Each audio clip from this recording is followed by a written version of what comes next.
मैं प्रस्ताव करता हूं कि निष्पक्ष विचारणा के लिए साक्ष्य के साधारण नियमों के समेकित करने के और सिद्धांतों का उपबंध करने के लिए विधेयक को पूर्व प्रस्तावित करने का अनुमति दी जाए। 1 मिनट माननीय गृह मंत्री जी।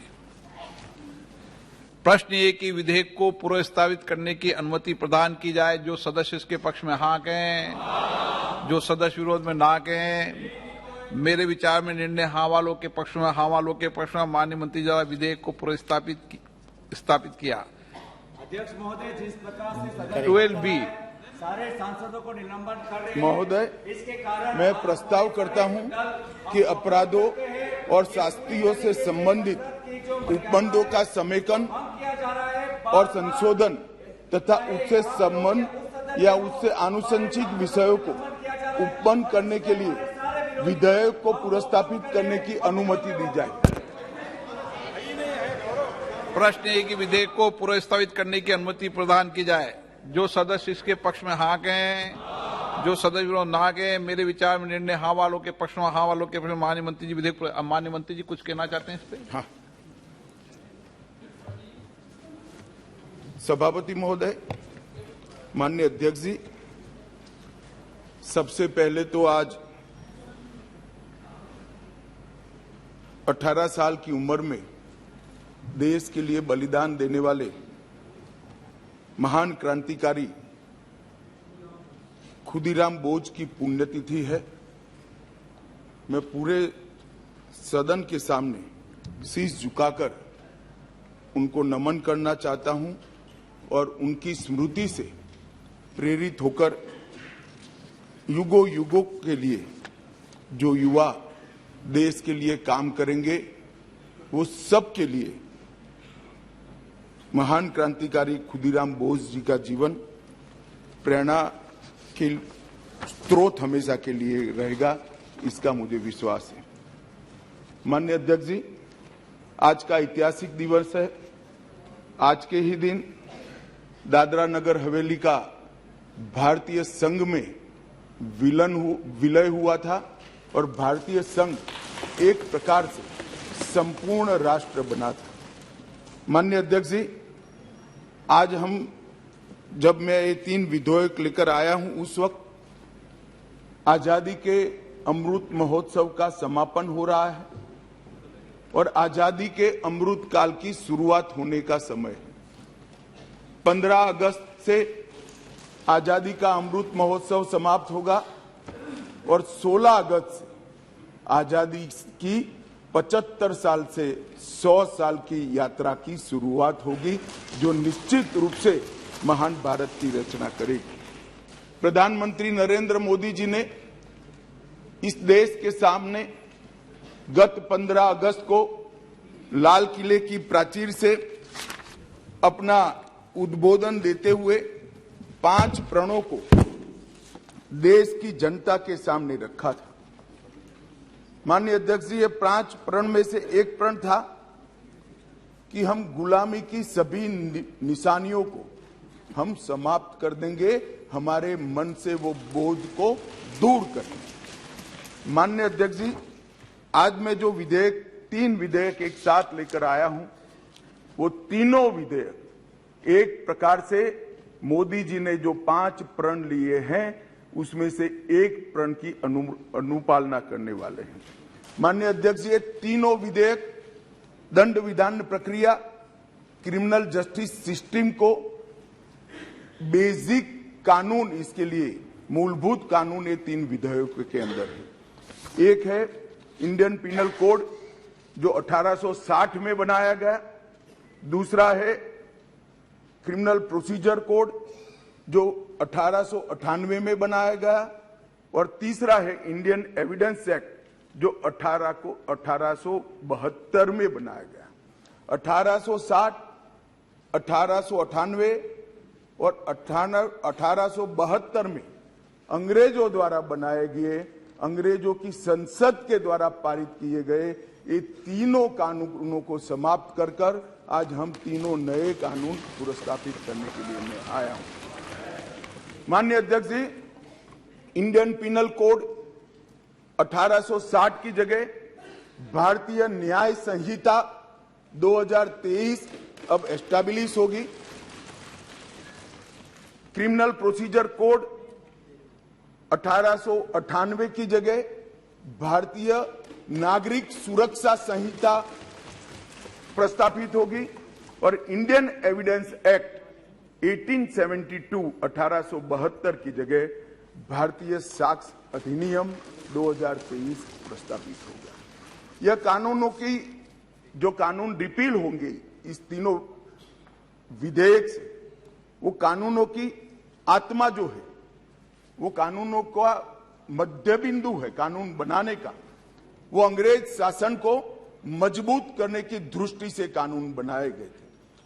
अंग्रेज शासन की रक्षा करने के लिए कानून बनाए गए थे और उसका उद्देश्य दंड देने का था, न्याय देने का नहीं था। ये दोनों मूलभूत चीजों पर हम परिवर्तन करने जा रहे हैं। ये तीनों कानूनों को रिप्लेस कर इनकी जगह जो 3 नए कानून बनेंगे, उनकी आत्मा होगी भारत के नागरिकों को संविधान प्रदत्त सारे अधिकार जो मिले हैं इसकी सुरक्षा। ये कानूनों का उद्देश्य किसी को दंड देना नहीं होगा। इन कानूनों का उद्देश्य सबको न्याय देना होगा और न्याय देने की प्रक्रिया में, ये न्याय देने की प्रक्रिया में दंड वही होगा जहां अपराध रोकने का बोध खड़ा करने की जरूरत है। अपराध रोकने के लिए एक प्रकार की भावना खड़ी करने की जरूरत है, वही होगा। और मैं ये तीनों कानूनों को आगे मैं बताता हूं, बड़े ध्यान से इस प्रक्रिया में मैं इन्वॉल्व रहा हूं। अध्यक्ष जी, मैं सदन को आश्वस्त कर सकता हूं कि 1860 से लेकर 2023 पर 23 तक अंग्रेजों ने बनाए, अंग्रेज पार्लियामेंट ने बनाए हुए कानून के आधार पर इस देश की क्रिमिनल जस्टिस सिस्टम चलती रही। इसकी जगह भारतीय आत्मा के साथ ये 3 कानून अब प्रस्तापित होंगे और हमारी क्रिमिनल जस्टिस सिस्टम के अंदर बहुत बड़ा परिवर्तन आएगा। माननीय अध्यक्ष जी, मैं बिल स्टैंडिंग कमेटी को भेजने वाला हूं, इसलिए बहुत लंबा नहीं बोलूंगा, परंतु इतना जरूर कहना चाहता हूं कि जिन्होंने भी ये कानूनों को पढ़ा होगा, इसकी प्रायोरिटी क्या थी? मानवी की हत्या से या महिला के साथ दुराचार से बड़ा कोई कानून अपराध नहीं हो सकता। तो इसको 302 नंबर पर स्थान दिया गया। इसके पहले क्या था? राजद्रोह था। इसके पहले क्या था? खजाने की लूट थी। इसके पहले क्या था? शासन के अधिकारी पर हमला था। ये जो अप्रोच है, ये अप्रोच को हम बदल रहे हैं। सबसे पहला चैप्टर इसमें आएगा महिलाओं और बालकों के साथ अपराध। दूसरा चैप्टर आएगा मानव वध और मानव शरीर के साथ जो अपराध होते हैं उसका आएगा। तो हमने शासन की जगह नागरिक को केंद्र में लाने का एक बहुत बड़ा सैद्धांतिक निर्णय कर हम ये कानून लेकर आए हैं। मान्यवर, इस कानून को बनाने के लिए बहुत लंबी प्रक्रिया हमने की है। मोदी जी ने 2019 में ही हम सबका मार्गदर्शन किया था कि अंग्रेजों ने बनाए हुए जितने भी कानून जिस विभाग में है, सभी कानून पर पर्याप्त चर्चा विचारणा और सोच विचार कर इसको आज के समय के अनुरूप और भारतीय समाज के हित में बनाना चाहिए। वहीं से ये प्रक्रिया माननीय अध्यक्ष जी चालू हुई। ढेर सारी कंसल्टेशन की प्रक्रिया इसके लिए हुई है। मान्यवर, मैं आपको बताना चाहता हूं, हर जगह पे व्यापक कंसल्टेशन किया गया है। मैंने अगस्त 2019 में ही देश के सारे हाईकोर्ट चीफ जस्टिस को पत्र लिखा था, सर्वोच्च अदालत के सारे न्यायाधीशों को लिखा था, देश की सारी लॉ यूनिवर्सिटी को पत्र लिखा था। 2020 में थोड़ी बेस बनने के बाद सारे सांसदों को लिखा, सारे मुख्यमंत्रियों को लिखा, सारे राज्यपालों को लिखा, संघ शासित प्रदेश के प्रशासकों को लिखा और ढेर सारे कंसल्टेशन के बाद ये प्रक्रिया आज कानून बनने में सफल हुई है माननीय अध्यक्ष जी, इसका मुझे बहुत बड़ा संतोष है कि बेज बरुआ समिति, विश्वनाथन समिति, मलिमत समिति, माधव मेनन समिति और गृह मामलों की स्थायी संसदीय समिति 2011, 2005, 2006 इसकी रिपोर्ट 111वीं, 110वीं, 146वीं ये सारी रिपोर्टों का बृहद संकलन कर सभी राज्यपालों, मुख्यमंत्रियों, सभी विधायकों, सभी सांसद और सभी न्यायाधीशों से, हाई कोर्ट से, सुप्रीम कोर्ट से और लॉ यूनिवर्सिटी से आए हुए सारे प्रस्तावों को, सारे सुझावों को कंसीडर कर लाइन बाय लाइन इसको पढ़कर ये विधेयक लेकर मैं आज सदन के सामने उपस्थित हुआ हूं। माननीय अध्यक्ष जी, 18 राज्यों, 6 संघ शासित प्रदेश, भारत की सुप्रीम कोर्ट, 16 हाई कोर्ट, 5 न्यायिक एकेडमी, 22 विधि विश्वविद्यालय, 142 सांसद और लगभग 270 विधायकों ने इसमें सुझाव दिए हैं। जनता के भी बहुत सारे सुझाव आए हैं जिसको कंसिडर किया गया। माननीय अध्यक्ष जी, 4 साल तक इस पर गहन विचार विमर्श हुआ है।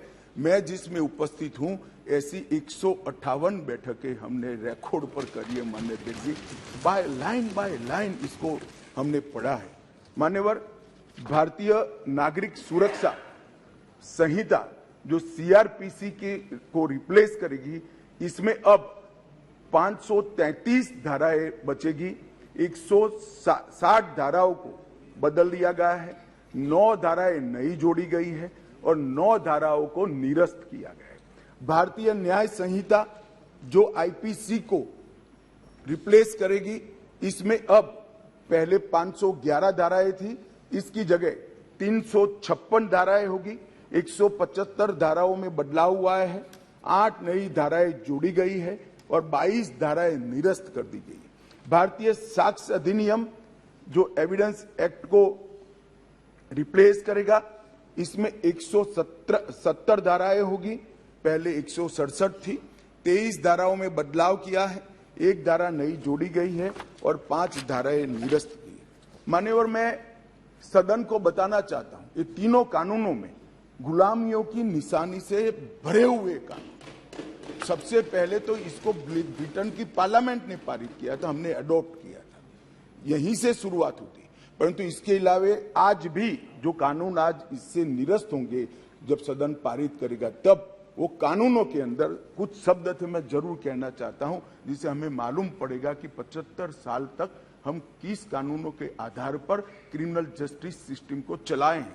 पार्लियामेंट ऑफ यूनाइटेड किंगडम का जिक्र है, प्रोविंशियल एक्ट का जिक्र है, notification by the crown representative का जिक्र है, लंदन गैजेट का जिक्र है, ज्यूरी और बैरिस्टर का जिक्र है जो हमारे यहाँ कब के चले गए, लाहौर गवर्नमेंट का जिक्र है, कॉमनवेल्थ के प्रस्तावों का जिक्र है, United kingdom of great Britain and Ireland parliament का जिक्र है, हर मेजेस्टी और बाय द प्रिवी काउंसिल, ऐसे हर जगह रेफरेंस दिए हुए हैं। Copies and extracts content in the London gadget, इसके आधार पर एक कानून को बनाया गया है। Possession of the British crown, इसका भी जिक्र आज भी है। Court of justice in England, इसका भी जिक्र 33 से ज्यादा जगहों पे है। हर मैजेस्टी डोमिनियंस का इस अधिनियम के अंदर ढेर सारे जिक्र है।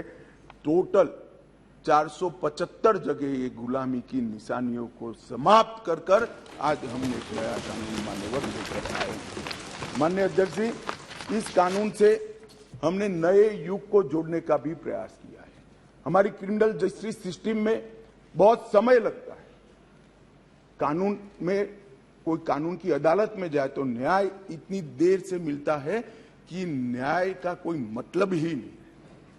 लोगों की श्रद्धा उठ गई है, कोर्ट में जाने से डर है। मैं गुजरात का कानून मंत्री भी रहा हूं, विधि मंत्री भी रहा हूं। कई लोगों ने मुझे कहा था कि साहब पनिशमेंट की कोई जरूरत ही नहीं। मैंने बोला क्यों? कि कोर्ट में जाना इटसेल्फ पनिशमेंट है। इस प्रकार की मानसिकता लोगों के दिमाग में कर गई। हमने इसीलिए आधुनिक से आधुनिक तकनीक को इसके अंदर समाहित करने का निर्णय किया है। माननीय अध्यक्ष जी, दस्तावेजों की परिभाषा का विस्तार कर इलेक्ट्रॉनिक या digital record, email, server longs, computer, smartphone, laptop, SMS, website, locational साक्ष्य, डिवाइस पर उपलब्ध मेल और मैसेजेस, ये सभी को कानूनी वैधता देता है, जिससे अदालतों के अंदर जो कागजों के ढेर लगते हैं, अंबार लगते हैं, वो समाप्त हो जाएंगे। एफआईआर से केस डायरी और केस डायरी से चार्जशीट और चार्जशीट से जजमेंट तक की सारी प्रक्रिया को डिजिटलाइज करने का प्रावधान इस कानून के अंदर मैं लेकर आया हूं।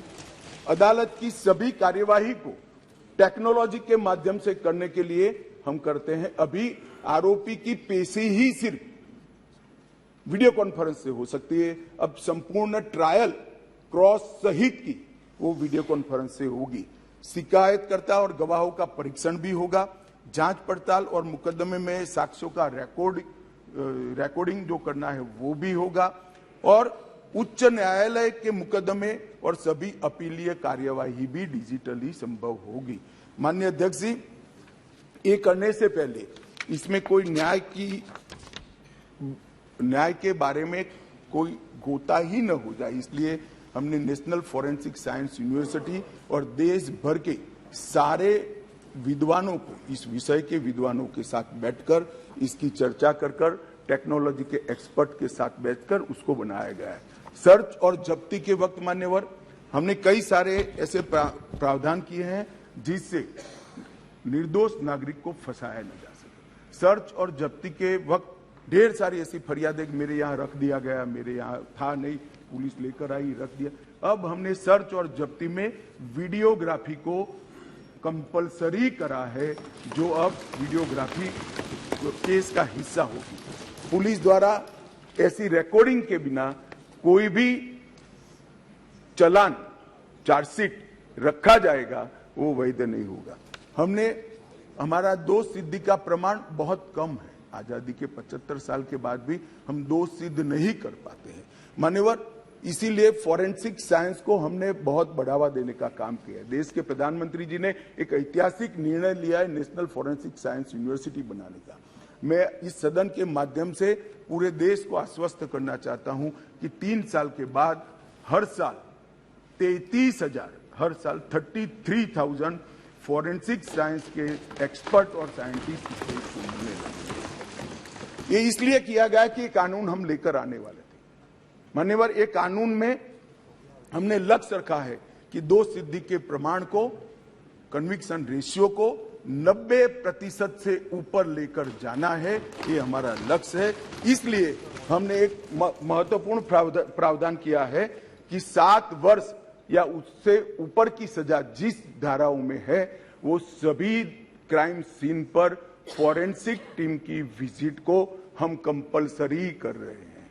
और मान्यवर, इसके माध्यम से एक वैज्ञानिक साक्ष्य, एक साइंटिफिक एविडेंस पुलिस के पास होगा, जिसमें कोर्ट में दोषियों को बरी होने की संभावना बहुत कम हो जाएगी। माननीय, ये दोनों चीजें हैं। इसमें एक ऐसा सवाल कुछ एक्सपर्ट्स ने बताया था कि ये इसके लिए शायद देश अभी तैयार नहीं है। ये कानून में हमने ये भी प्रोविजन रखा है कि इलेक्ट्रॉनिक तरीके से केस चलाने के लिए कोर्ट, जिला, राज्य, ये सभी प्रकार के नोटिफिकेशन निकलने के बाद ही वो अप्लाई होगा। मानो एक कोर्ट किसी राज्य ने तैयार कर दी तो वो कोर्ट नोटिफाइड कर सकते हैं। एक जिला जब हो जाएगा तो वो जिला नोटिफाइड कर सकते हैं। एक क्षेत्र हो जाएगा तो क्षेत्र। अंततोगत्वा 27 के पहले पूरे देश की सभी कोर्टों को हम कंप्यूटराइज करके इसी प्रकार से मोबाइल फोरेंसिक वान का भी हमने एडवांस में अनुभव कर लिया है मान्यवर। आज मैं आपको बता सकता हूं कि दिल्ली के अंदर 7 साल से ऊपर की किसी भी गुनाह होता है, सजा का जिसमें प्रावधान हो, ऐसा कोई भी गुनाह होता है तो एफएसएल की टीम इसको विजिट करती है। ये सफल प्रयोग हमने दिल्ली के अंदर कर दिया है। बेंगलुरु में अब सरकार बदल गई, भगवान जाने क्या होगा, मगर हमारी सरकार थी तब बेंगलुरु में भी इस प्रयोग की शुरुआत की थी। इसके लिए हमने मोबाइल FSL के कंसेप्ट को लॉन्च किया है और सफल कंसेप्ट है मान्यवर। हर जिले में 3 मोबाइल FSL घूमती रहेगी और गुना के जगह पे जाएगी। नागरिकों की सुविधा सुनिश्चित करने के लिए 0 FIR को पहली बार आजादी के 75 साल के बाद हम स्थान गुना कहीं पर भी हुआ, किसी भी थाने का हो, आप हिमालय की चोटी से भी उसको रजिस्टर कर सकते हैं और कन्याकुमारी के सागर के किनारे गुना रजिस्टर होने के बाद 15 दिन में कंसर्न थाने को भेजना होगा।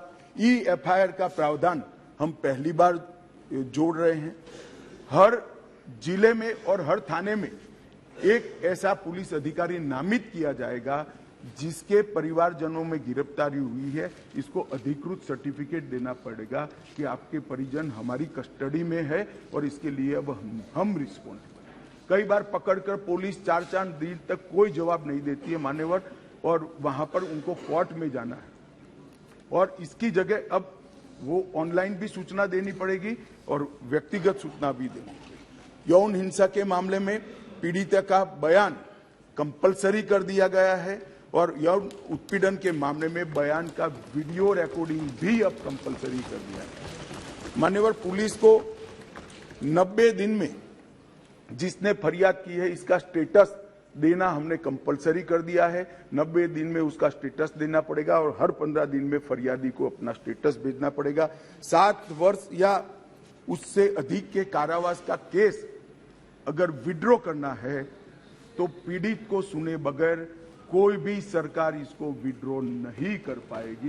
ये भी इससे नागरिकों के अधिकारों की रक्षा होगी और इसके अंदर पहली बार हम कम्युनिटी सर्विस को सजा के बारे में भी इंट्रोड्यूस कर रहे हैं मान्यवर। ये प्रैक्टिस में कई जगह पे है, परंतु इसका इंट्रोडक्शन एक्ट से, कानून से अब होगा मान्यवर। सालों तक केस चलते नहीं है, इसके लिए भी हमने बहुत सारे प्रावधान करे हैं। छोटे मोटे मामलों में समरी ट्रायल का दायरा बढ़ा दिया है। समरी ट्रायल को 20,000 तक की गुनाहों में ले लिया गया है और 3 साल तक की जिसमें सजा है वो सारे समरी ट्रायल से हो जाएंगे। इस एक ही प्रावधान से 40% केसों की सेशन कोर्ट से बाहर होकर नीचे ही समरी ट्रायल से समाप्त हो गए। मान्यवर, आरोप पत्र दायर करने के लिए पुलिस अधिकारी आगे की जांच चालू है, आगे की जांच चालू है, आगे की जांच 6-6 साल अब नहीं कर पाएंगे। हमने तय कर दिया है कि 90 दिन में आरोप पत्र दायर करना ही पड़ेगा और कोर्ट भी उनको और 90 दिन की परिस्थिति देखकर परमिशन दे सकती है। 180 दिन में आपको जांच समाप्त कर ट्रायल के लिए भेज देना पड़ेगा। इससे बहुत बड़ा फर्क होगा। वारंट के मामले में भी हमने काफी सारे बदलाव किए हैं। आरोपी व्यक्ति को आरोप तय करने की नोटिस 60 ही दिन में देने के लिए अब कोर्ट बाध्य हो जाएगी। कोर्ट ने चार्ज फ्रेमिंग 60 दिन से ज्यादा लंबा नहीं कर सकती। बहस पूरी होने के बाद 30 दिन में मान्यवर न्यायाधीश ने अपना फैसला देना पड़ेगा। अब 3-3 साल तक फैसला पेंडिंग नहीं रखा। कई सारे जज ऐसे पूरी सुनवाई कर देते थे और फिर बाद में ट्रांसफर हो जाती थी या रिटायर्ड कर जाते थे और ट्रायल फिर से चलती। अब ऐसा नहीं होगा। 30 दिन के अंदर ही फैसला देना पड़ेगा। इसको भी हमने, और फैसले को 7 दिन के अंदर ऑनलाइन उपलब्ध कराना पड़ेगा जिससे इस पर अपील की कार्यवाही मान्यवर हो जाए। सिविल सर्वेंट के विरुद्ध कोई फरियाद होती थी, पुलिस ऑफिसरों के विरुद्ध कोई फरियाद होती थी, तो एक प्रावधान है जिससे उनको सुरक्षा मिली हुई सरकार की परमिशन के बगैर इनका संज्ञान या तो चार्जशीट या ट्रायल शुरू नहीं हो सकती। मान्यवर, सालों तक कोई परमिशन आती ही नहीं थी और उसके कारण सिविल सर्वेंट के साथ साथ बाकी लोग भी डिले ट्रायल को एंजॉय करते थे। हमने तय कर दिया है कि 120 दिन में सरकार हाँ या ना कह दे, वरना डीम्ड परमिशन माना जाएगा और ट्रायल को फिक्स करना। मान्यवर, एक बहुत बड़ा दिक्कत मैंने देखा है कि एसपी के नाते किसी ने एक केस जांच किया है तो डीजीपी या तो रिटायर्ड होने के बाद वो केस चलने पर आता है और उनको गवाही देने जाना है। हमने ये प्रक्रिया के अंदर आमूल चूर परिवर्तन किया है कि जो एसपी अभी नौकरी कर रहा है वो ही फाइल देखकर गवाही देगा, जो पहले था उसको आने की जरूरत नहीं। माननीय, बहुत बड़ा क्रांतिकारी बदलाव। इसके कारण इतना देर होती, इतनी देर होती। आज हमने बारीकी से ट्रायल किस चीज के कारण लेट होती है इसका अभ्यास किया है। सबसे ज्यादा डेट अगर लगे तो यही कि भैया वो तो डीजीपी हो गए, डीजीपी साहब को समय नहीं होगा, तहसील में कैसे आएंगे जब उनकी विजिट है, तो 1.5 साल तक गवाही नहीं होती। मगर अब कोई डीजीपी साहब या तो रिटायर्ड बाबू को बुलाने की जरूरत नहीं, वहां जो एसपी है वो फाइल देखकर, और वो डीजीपी साहब को कुछ याद भी नहीं है, उन्होंने भी फाइल देखकर ही कोर्ट को असिस्ट करना है, मगर ये नहीं होता था। अब हमने ये कर दिया है। घोषित अपराधियों की संपत्ति की कुर्की का भी ये है नहीं, वरना यूपीए वालों को बहुत दिक्कत आती इस प्रावधान से। घोषित अपराधियों की संपत्ति की कुर्की का भी हम प्रावधान मान्यवर इसमें लिए। संगठित अपराध के लिए एक नया प्रावधान हम इसके अंदर जोड़ रहे हैं, जो अंतरराज्य गैंग और संगठित अपराध है, इसके विरुद्ध एक अलग प्रकार की कठोर सजा का प्रावधान। महिलाओं के प्रति अपराध और सामाजिक समस्याओं के निपटान के लिए भी हमने ढेर सारे किए हैं। शादी, रोजगार, पदोन्नति के झूठे वादे और गलत पहचान प्रकट कर जो यौन संबंध बनाते थे, उसको अपराध की श्रेणी में पहली बार नरेंद्र मोदी सरकार लाए। गैंग रेप के सभी मामलों में 20 साल की सजा या आजीवन कारावास का प्रावधान किया है, जो आज नहीं है।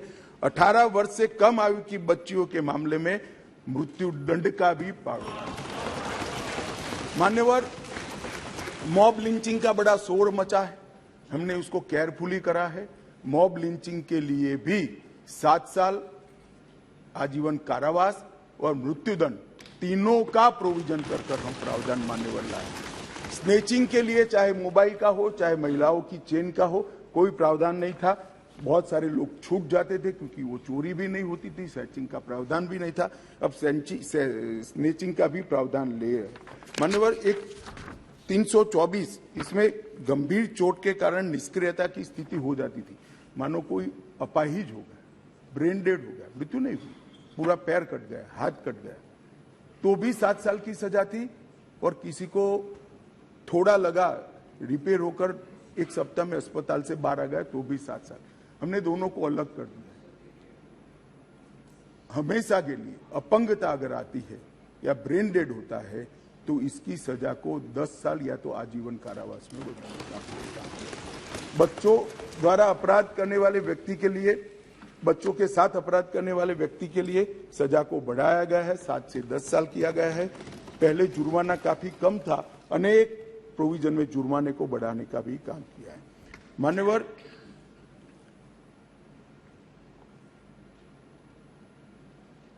अपराधियों के विरुद्ध जो भाग जाते थे, इसके लिए भी 10 साल की सजा का लाया है, प्रावधान लेकर आए हैं। सजा माफी को पॉलिटिकल यूज करने वाले बहुत किस्से आते थे। अब हमने कह दिया है कि अगर किसी को सजा माफ करनी है तो मृत्यु की सजा को आजीवन कारावास में बदल सकते हैं। आजीवन कारावास की सजा को 7 साल तक ही माफ कर सकते हैं। 7 साल के कारावास को 3 साल तक ही माफ कर सकते हैं। किसी भी गुनहगार को, अभी बिहार में कुछ मामले आए हैं सामने, इसी प्रकार से राजनीतिक रसूख वाले लोगों को छोड़ा नहीं जाएगा, उनको भी सजा मिलेगी। इसका भी प्रावधान मान्यवर हम लेकर आए हैं। मान्यवर, राजद्रोह पर ये अंग्रेजों ने अपने शासन को बचाने के लिए एक कानून बना था। मैं इस सदन को कहना चाहता हूं, एक ऐतिहासिक निर्णय इस सरकार ने किया है। राजद्रोह को कंप्लीटली हम रिपील कर रहे हैं, कंप्लीटली। यहां लोकतंत्र है, सबको बोलने का अधिकार है। राजद्रोह को हम कंप्लीटली रिपील कर रहे हैं मान्यवर। और इस कानून में इसके साथ साथ अलगाव, सशस्त्र विद्रोह, विध्वंसक गतिविधियां, अलगाववाद, भारत की संप्रभुता, एकता को, अखंडता को चैलेंज करना, ये सब को कानून के अंदर किसी न किसी दाएं बाएं तोड़ मरोड़ कर जोड़ते थे। इसका कोई स्पेशल प्रोविजन नहीं था, टेररिज्म की व्याख्या ही नहीं थी। पहली बार अब इसकी व्याख्या हो रही है और जुड़ी संपत्ति को कुर्क करने का अधिकार भी। मान्यवर जांच करने वाले पुलिस अधिकारी के संज्ञान पर कोर्ट इस पर ऑर्डर करेगा। कुर्की का ऑर्डर पुलिस अधिकारी नहीं कर पाएंगे, निर्णय नहीं कर पाएंगे, कोर्ट में सुनवाई के बाद होगा। मान्यवर, एक बहुत बड़ा ऐतिहासिक फैसला हमने किया है, अनुपस्थिति में ट्रायल। कई सारे केसों में दाऊद इब्राहिम वांटेड हैं, चले गए, देश छोड़कर भाग गए, आज उन पर ट्रायल नहीं होती। हमने तय किया है कि सेशन कोर्ट के जज ड्यू प्रोसीजर के बाद जिसको भगोड़ा घोषित करेंगे उसकी अनुपस्थिति में ट्रायल होगी और उनको सजा भी सुनाई, दुनिया में वो कहीं पर भी छिपके सजा सुनाई जाए। मान्यवर, इससे बहुत बड़ा फर्क पड़ने वाला है और वो सजा के खिलाफ अपील करना है तो न्याय की शरण में आए, अपने आप को भारतीय कानूनों के शरण में, भारतीय कानूनों की शरण में लाएं और अदालत के सामने जाए तो हाईकोर्ट में चैलेंज करें। मान्यवर, मैं सार्वजनिक जीवन में बहुत बचपन से हूं, राज्य का गृह मंत्री भी रहा हूं। मैंने बहुत सारे थाने विजिट किए, बहुत सारे सदस्य भी थाने में गए होंगे। आप देखे होगा टूटी फूटी साइकिल, टूटी फूटी गाड़ी, टूटी फूटी ऑटो सालों तक पड़ी, सबने देखा। वो इसलिए पड़ा है कि कानून में प्रोविजन है कि केस के निपटारे तक इसको संभाल पर रखना। हमने प्रोविजन कर दिया है इसकी वीडियोग्राफी करना, वीडियोग्राफी की सर्टिफाइड कॉपी कोर्ट में जमा कराना और फिर इसका निपटारा आप कर सकते हो। इससे कम से कम पुलिस स्टेशन की स्वच्छता बढ़ाना। मान्यवर, इस प्रकार के, मैंने तो अभी थोड़ा बताया, इस प्रकार के ढेर सारे बदलाव इस कानून के अंदर हम लेकर आए हैं। टोटल 313 बदलाव है मान्यवर, और मैं इतना कह सकता हूं कि हमारी न्यायिक दंड प्रक्रिया, क्रिमिनल जस्टिस सिस्टम के अंदर आमूलचूल परिवर्तन होगा और सबको ज्यादा से ज्यादा 3 साल के अंदर न्याय होगा। मान्यवर, इसमें पुलिस अधिकारियों को भी जवाबदेह किया है, वकीलों को भी जवाबदेह किया है और न्याय करने वाले के लिए भी मर्यादाएं रखी। इसमें महिलाओं का और बच्चों का विशेष ध्यान दिया गया है। अपराधियों को सजा हो इसकी चिंता की गई है और पुलिस अपने अधिकारों का दुरुपयोग न कर पाए, ऐसा भी।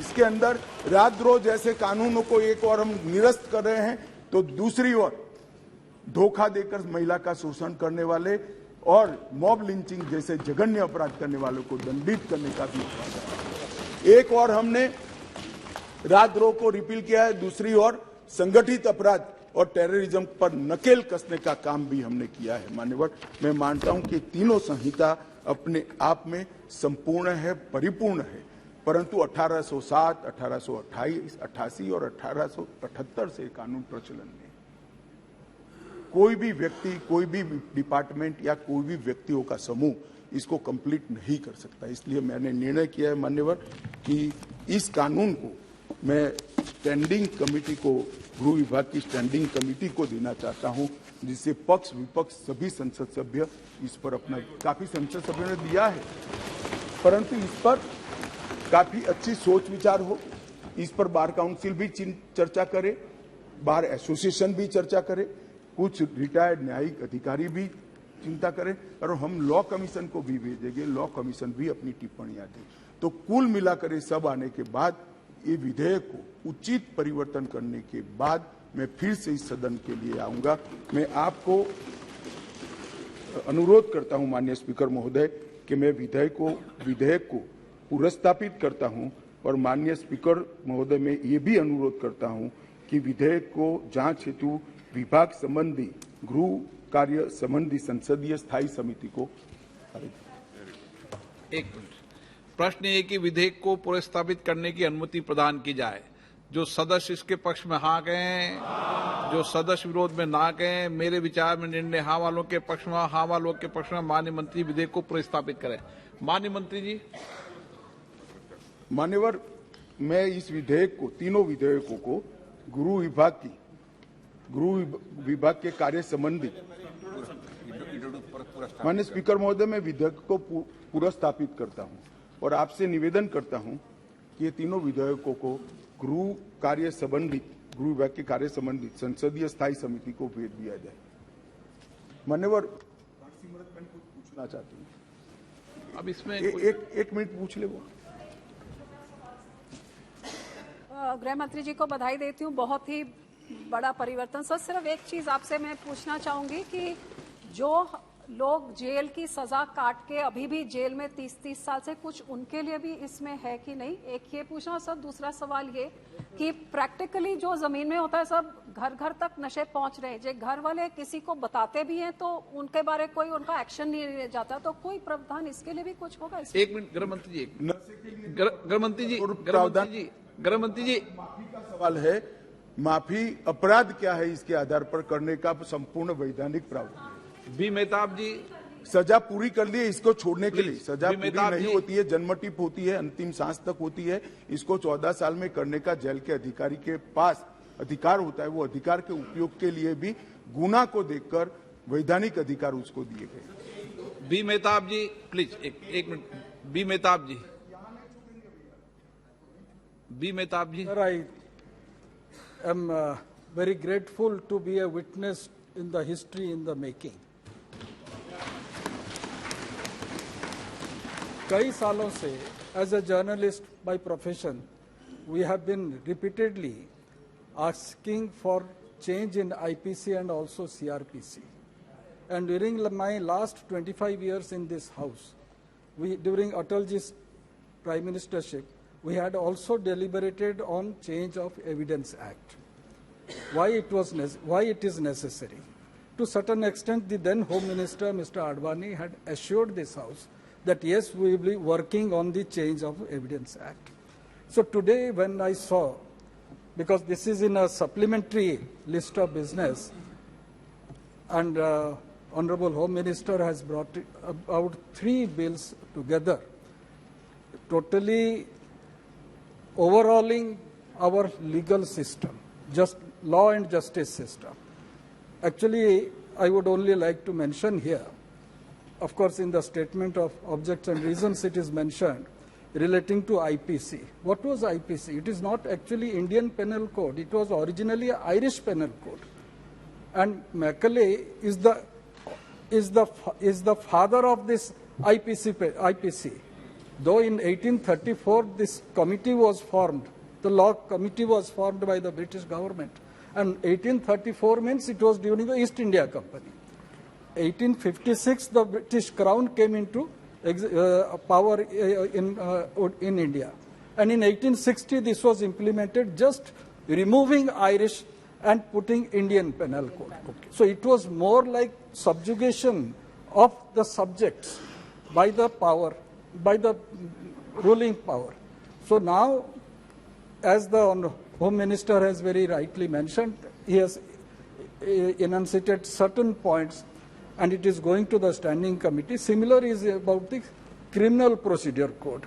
And for 7 decades, I would say, what has been added to and the manner in which our government and the society has been feeling for last quite some time, that contemporary needs should also be looked into, and that has been there. And in the Evidence Act, sir, Evidence Act of 1972, comprehensive review of our criminal law was necessary, which has been done in this draft bill, and I believe the Home Standing Committee of Home will go into all those details, and as the Home Minister has very rightly mentioned, it is people-centric, not government-centric or administration-centric. So in that respect, I believe it is a good beginning, and I am really grateful that I am, including my party members and perhaps all of us, are witness to the history in making, because after so many years, our wishes are being fulfilled. Thank you, sir. माननीय सदस्यों, नहीं debate नहीं हुई इस पे। माननीय सदस्यों, आज नियम 377 के अधीन मामलों को उठाने की अनुमति प्रदान की हुए मामले अनुबंधित पाठ को व्यक्तिगत रूप से सदन के पटल पर रख सकते हैं।